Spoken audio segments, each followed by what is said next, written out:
di zaman dulu, di zamannya Sayyidina Umar bin Khattab kalau saya tidak salah, pada masa pemerintahan Khalifah Sayyidina Umar bin Khattab. Kisah ini terkenal, ibu mungkin tahu, di mana itu para pedagang-pedagang di pasar berbuat curang. Mereka menjual susu, tapi susu mereka dicampur dengan air, sehingga mereka bisa menjual banyak dengan harga yang tinggi. Ada seorang wanita pulang ke rumah, berkata pada ibunya, "Ibu, jangan kita mencampurkan susu ini dengan air, karena pimpinan kita, khalifah kita kan tidak boleh berbuat curang, tidak boleh mencampur susu ini dengan air, kemudian kita menjual dengan harga yang tinggi dengan kebohongan-kebohongan." Kata ibunya, "Amirul Mukminin tidak melihat, pemimpin kita tidak melihat," kata gadis itu, "pemimpin kita tidak melihat, tapi Allah Subhanahu wa ta'ala melihat apa-apa yang kita lakukan." Gadis ini gadis yang salihah, gadis yang takut kepada Allah Subhanahu wa ta'ala, gadis yang senantiasa hati dalam setiap tindak tanduk. Allah senantiasa mengawasi dirinya, teman-teman semua. Jadi kalau kita mau jadi penghuni surga, kita diawasi oleh Allah Subhanahu wa ta'ala. Lain tidak lihat, tapi Allah tahu apa yang kau kerjakan dalam kesedihan, dalam keramaianmu. Kita minta kepada Allah Subhanahu wa ta'ala, diri kita yang banyak dosa dan banyak maksiatnya ini. Kadang kita tahu agama, teman-teman sekalian, kita tahu Allah, tapi kita tidak bisa mengendalikan hawa nafsu kita. Kita berbuat dosa ini. Maka kita minta kepada Allah, "Ya Allah, jadikanlah kami, ya Allah, orang-orang yang selalu kembali kepadamu, ya Allah, yang datang kepadamu dengan hati yang selalu bertaubat kepadamu, ya Allah." Kalau penuh dalam kehidupan kita, salah satunya doa-doa kita sulit dikabulkan oleh Allah Subhanahu wa ta'ala. Sebelum doa, kenapa kita dianjurkan beristighfar? Karena dosa-dosa kita menutup doa kita didengarkan oleh Allah Subhanahu wa ta'ala. Ada satu kisah di zamannya Bani Israel. Ketika itu ikutnya mengalami musim pancaklik, musim kemarau, tidak ada hujan, tidak ada air. Mereka kekurangan air.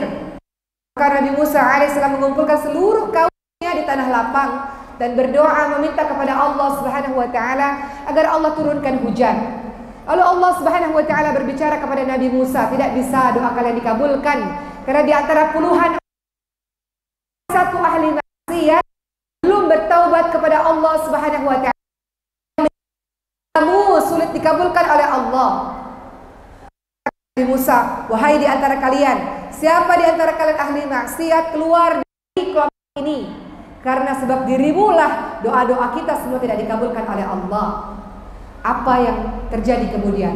Seorang pendosa ini kemudian bahwa yang dimaksud Nabi Musa dirinya menunduk dan istighfar kepada Allah, dirinya tidak barisan.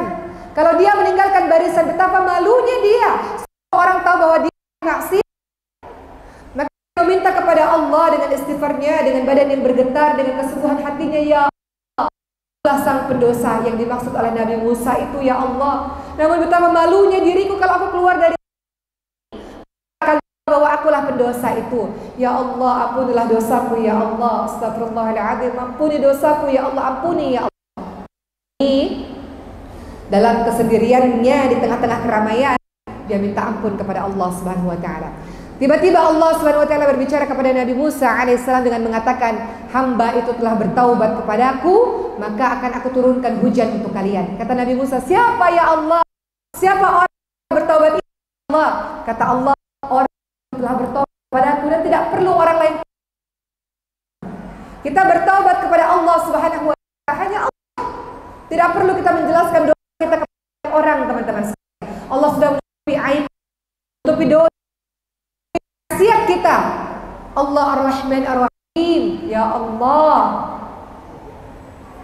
Orang-orang memuji kita, orang-orang sayang kepada kita. Ibu-ibu mendengar saya di sini bukan sebab saya salihah, bukan, ibu-ibu sekalian. Bukan sebab saya, bukan. Bukan sebab ibu-ibu. Nah, Allah menutupi semua maksiat, aib, dosa yang pernah kita, sehingga orang lain melihat yang indah-indahnya. Ar-Rahman Ar-Rahim, betapa maha baik, menutupi semua dosa-dosa kita di depan mata manusia lainnya, sehingga orang lain mau menerima kita, ibu-ibu sekalian. Jadi Terakhir tausiah saya pada hari ini, Ibu sekalian, kita sudah bahas banyak sekali ayat pada hari ini yang berkenaan dengan ciri-ciri karakter para penghuni surga. Kita mau masuk surga bersama dengan orang-orang yang kita cinta, yang pergi lebih dulu meninggalkan diri kita, teman-teman sekalian.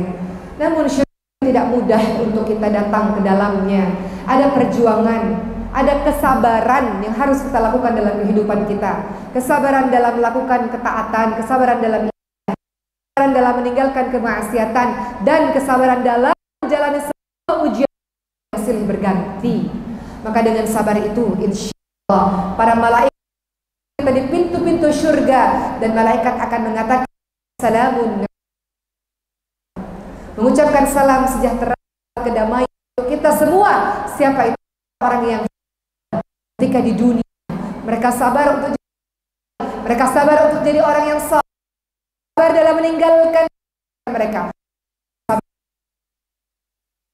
Maka kesabaranmu itu, malaikat menyambutmu di pintu-pintu langit untuk bisa masuk dalam surga.